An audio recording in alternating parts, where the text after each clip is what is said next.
राधे कृष्ण राधे कृष्ण।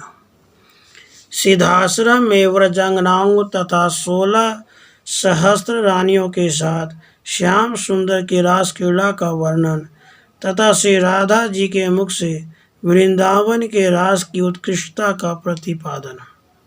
श्री नारद जी कहते हैं, राजन, श्री राधा जी और गोपगणों का उत्कृष्ट प्रेम पाकर रुक्मणी आदि राजकुमारियों ने रास क्रीड़ा देखने के लिए उत्सुक हो श्री हरि से कहा। पटरानियाँ बोली, श्याम सुंदर, तुम में प्रेम लक्षणा भक्ति रखने वाली गोप सुंदरियाँ धन्य हैं, जो रास रंग में सम्मिलित हुई थी। इन सब के तप का क्या वर्णन हो सकता है। माधव, प्रभु, यदि तुम हमारी प्रार्थना स्वीकार करो तो वृंदावन में तुमने जिस विधि से रास रचाया था उस विधि को हम देखना चाहते हैं।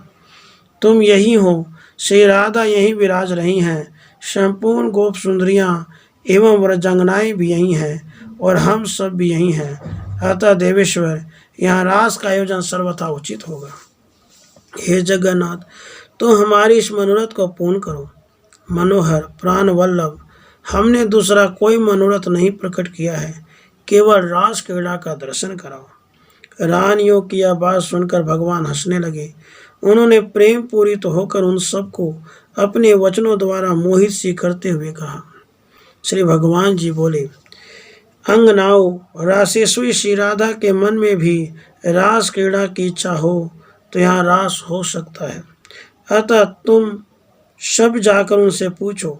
श्री कृष्ण की यह बात सुनकर रुक्मणी आदि राजकुमारियों ने श्री राधा जी के पास जाकर हंसते हुए मुख से अत्यंत प्रेम पूर्वक कहा।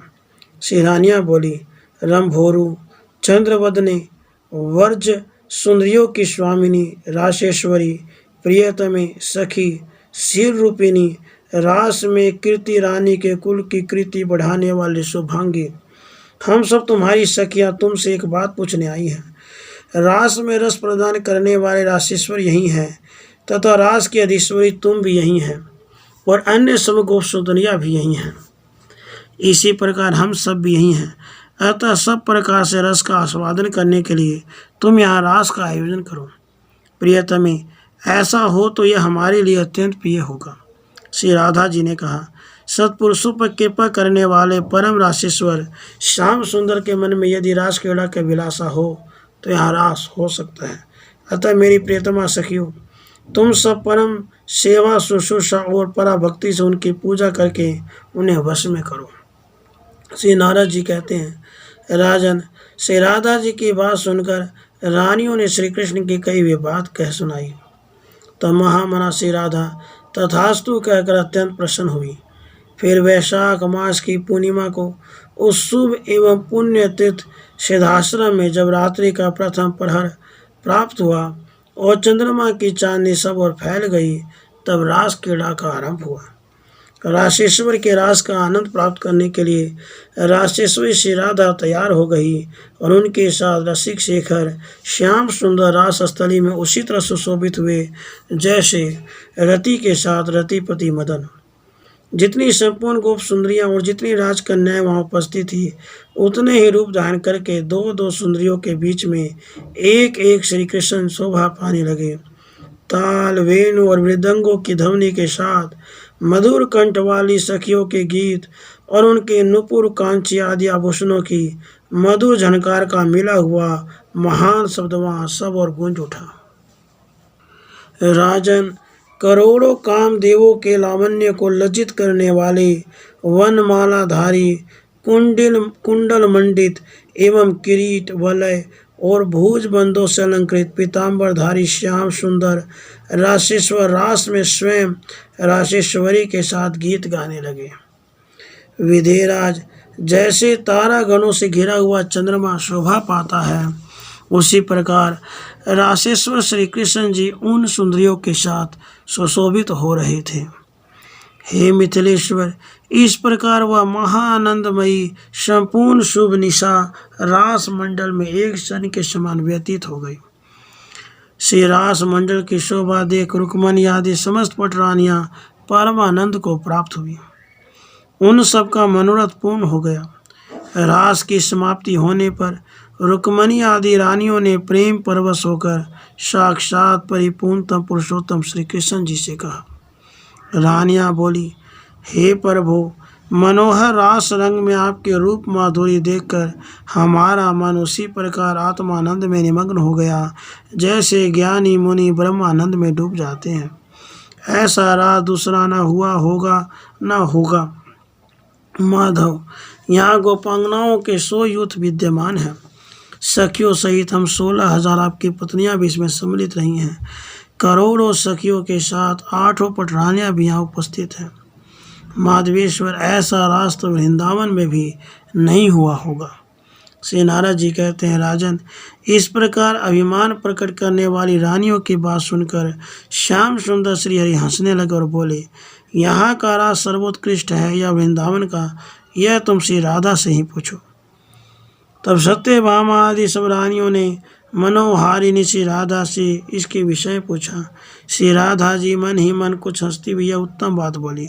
श्री राधा जी ने कहा, सखियों, बहुत से सुंदरियों से भरा हुआ यहाँ का रास भी बहुत अच्छा रहा है, परंतु पहले वृंदावन में जो रास हुआ था उसके समान यह कदापि नहीं था।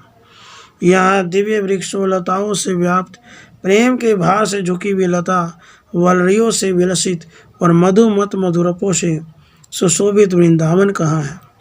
पुष्प समूहों को बहाती हुई फूलों के छापे से अलंकृत श्याम पट की भांति शोभा पाने वाली हंसों और पद्मवनों से व्याप्त यमुना नदी यहाँ कहाँ उपलब्ध है। फूलों के भार से झुकी हुई माधवी लताएं यहाँ कहाँ दिखाई देते हैं। प्रेम परवश पक्षी कहाँ मधुर स्वरों में गान कर रहे हैं। चंचल भरमर पुंजों से युक्त कुंज और दिव्य मंदिरों से मंडित निकुंज यहाँ कहाँ सुलभ है। कमलों के पराग को लेकर शीतल मंद सुगंध वायु यहाँ कहाँ बह रही है। ऊंचे ऊंचे मनोहर शिखरों से सुशोभित, सर्वत्र फल फूलों से संपन्न, सुंदर कंदराओं से अलंकृत, महाकाय गजराज की भांति शोभा पाने वाला गिरिराज गोवर्धन यहाँ कहाँ दृष्टिगोचर होता है।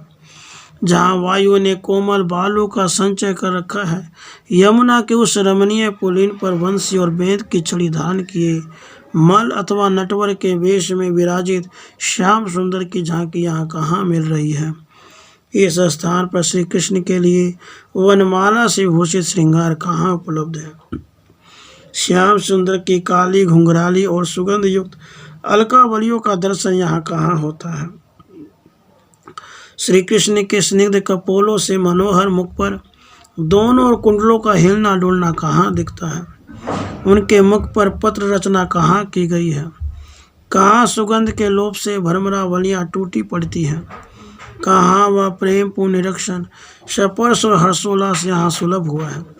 कामदेव के तीखे बाणों को तिरस्कृत करने वाले नेत्र कोनों से निहारने पर जो कटाक्ष पास जनित रस उत्पन्न होता है, वह यहाँ कहाँ प्राप्त हुआ है।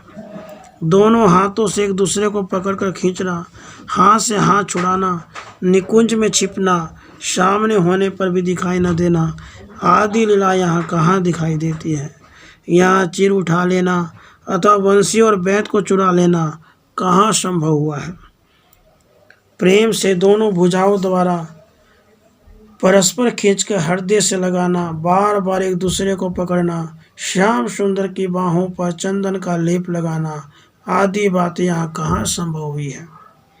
जहाँ जहाँ की जो लीला है वहीं वहीं वह शोभा पाती है। जहाँ वृंदावन नहीं है वहाँ मेरे मन को सुख नहीं मिल सकता। नारद जी कहते हैं, श्री राधा जी की यह बात सुनकर सारी पटरानियों ने अपने राज संबंधी अभिमान को त्याग दिया। वे हर्षित और विस्मित हो गईं। इस प्रकार राधिका वल्लभ श्री कृष्ण जी सिद्धाश्रम में रास क्रीड़ा संपन्न करके समस्त गोपियों को साथ ले श्री राधा और अपने रानियों सहित द्वारका में प्रविष्ट हुए। उन्होंने श्री राधा के लिए बहुत से सुंदर मंदिर बनवाए। उन समस्त व्रजंगनाओं के रहने के लिए भी सुखपूर्वक व्यवस्था की। हे नरेश्वर, इस प्रकार मैंने सिद्धाश्रम की कथा तुम्हें सुनाई है, जो समस्त पापों को हर लेने वाली, पुण्यमयी तथा सबको मोक्ष देने वाली है। इस प्रकार श्री कृष्ण संहिता में द्वारका खंड के अंतर्गत नारद बहुलाश संवाद में सिद्धाश्रम महात्म्य के प्रसंग में रासोत्सव नामक 18वां अध्याय पूरा हुआ। राधे कृष्ण, राधे कृष्ण।